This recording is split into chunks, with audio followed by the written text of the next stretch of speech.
Hello, right, today I'm going to be flying Aer Lingus to Washington D.C. from Glasgow, Scotland.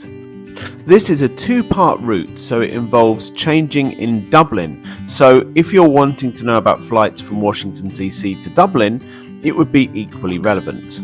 I'm especially excited by this flight today because it's going to be my first journey to Washington D.C. and my first time flying on an Aer Lingus plane. So between Glasgow and Dublin, which is only an hour and a half flight, I'm going to be on this very small ATR 72, which is a twin-engined turboprop, and I'm blessed with the best seat in the house. Yes, I've got the good old emergency exit seat, and not only do I have the extra legroom, but I have got the whole row to myself, so I can really spread out.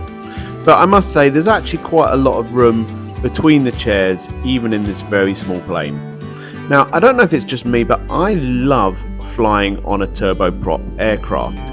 There's just something about it that I enjoy more than a jet. I guess it's just the nostalgia. My grandfather was in the RAF. There is a drink service, but it is quite expensive. This can of Sprite was €3, so it doesn't come cheap.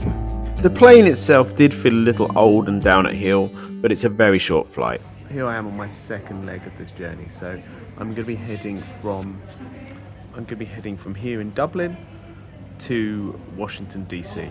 Now, I must say that the pre-check, whatever you call it, for the immigration and all of that for the US was so easy, so seamless. Very impressive. It took no time. I couldn't film in there, but it took no time at all. So now I'm just going to wait and see what the actual flight's like. Looking forward to it. For the second part of my journey, I'm going to be flying on an Airbus A321neo. Right, the boarding of this flight was really fast. I wasn't even ready, but I've managed to catch up and just looking for my seat now. Now, that's the first row, so if you can get it, I'd highly recommend it because that's got some serious legroom. There's two different classifications, the blue seats and the green seats. The blue ones apparently require some sort of fee to select, but they look absolutely identical to the green ones, so I can't really see any point whatsoever of paying that fee. Now, the only way I really feel I can say this is these seats are very basic. They feel like the sort of seat you get for short haul flights, not long haul flights. It's very plastic, it's very thin, it's, well, basic to be honest. Having said that, there's certainly nothing wrong with the size of the seats. They're 18 inches wide, pretty good, not amazing, but pretty good. Where it falls down is the padding. These feel like a bus seat. It's very, very thin. It doesn't feel super comfy. The legroom's fine, absolutely fine. It's 30 inches, which is almost identical to British Airways, but around 3 or 4 inches less than you would get on an Emirates flight. Your amenities include some cheap headphones, and that's literally all. I didn't even get a blanket. So I've actually got the entire row to myself, and I know that like never happens, but it's actually happened to me on the last 3 flights, so I'm somehow blessed. The armrests are really thin, flimsy and hard, but I'll tell you what, I don't want you guys to think that I'm moaning, because I'm really not. So let's sit back and enjoy this flight, because it's time to take off. For those of you who haven't heard of Aer Lingus before, they've actually been around since 1936, so the original flights would have been on a biplane. Although, come to think of it, that plane probably looked pretty similar to the one that I got from Scotland to Dublin. Right, so let's have a chat about the in-flight entertainment. So here we go. This is our 17-inch screen, even though it says it's 18-inch on the website. And it also says there's 120 hours of in-flight entertainment, which I'm sure is probably about correct.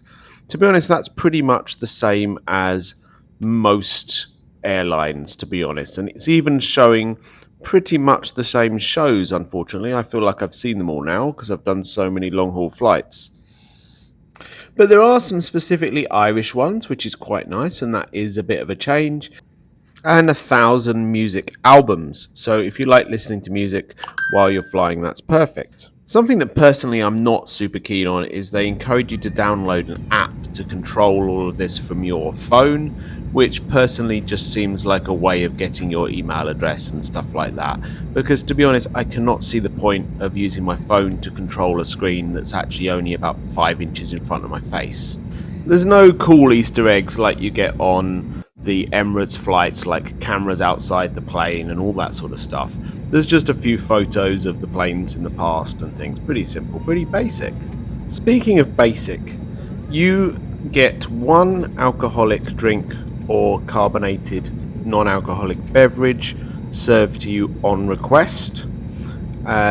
You also get your meal, and you get 2 either tea or coffee or juice services per flight. So that's very different even than British Airways, where you basically get unlimited drinks through your flight. Any other drinks that you want, like my usual Bloody Mary that I enjoy on a flight, costs you a considerable amount of money, so I decided to forego that luxury. But we're on our way. And I'm ready for my first service of the day, which, as I mentioned, is my juice and my very ubiquitous on flights these days, pretzels. So here is my main meal. Now this actually looks pretty decent. I went for the beef chili. There was a choice of 3 things: vegetarian, beef or chicken. It comes with a slightly random prison looking slice of bread and a very small cup of water that sort of makes me feel like I'm in a Ridley Scott film. Of course, you also get a dessert, in this case an apple custard, and a little kind of Mediterranean-y salad with some chickpeas, which was actually my favourite part of the whole meal, to be very honest. Right, so as they say, the proof of the chili con carne is in the eating. Okay. It's fine. It's, what was the word? Basic. Any of you who are a Father Ted fan like myself are going to like the go on the cup of tea. Right, so it's toilet time, and to use the old British naval saying, you definitely wouldn't be able to swing a cat in here. It's fine, it was clean enough, but the only amenity was soap. Something that you most definitely could not call basic is this absolutely beautiful sunset. This is the perfect time of day to fly in this direction because you're kind of chasing the night and you just get this beautiful sunset that goes on for such a long time. I felt like I was in sunset for most of the flight. Right, so now it's time for the second service. And we get another cup of tea or coffee or a juice and a half a sandwich and a piece of brownie, which was extremely nice and way better than the disgusting thing you get for last service on BA. Right, so that's me safely in the good old US of A and ready to explore Washington D.C. The flight, to sum up, was absolutely fine. There was nothing wrong with it. It was a bit cheap and cheerful, but it was also pretty efficient and well run. I would recommend Aer Lingus at the price point, but don't expect Emirates level of luxury because you'll be sorely disappointed if you do. Keep well, see you soon.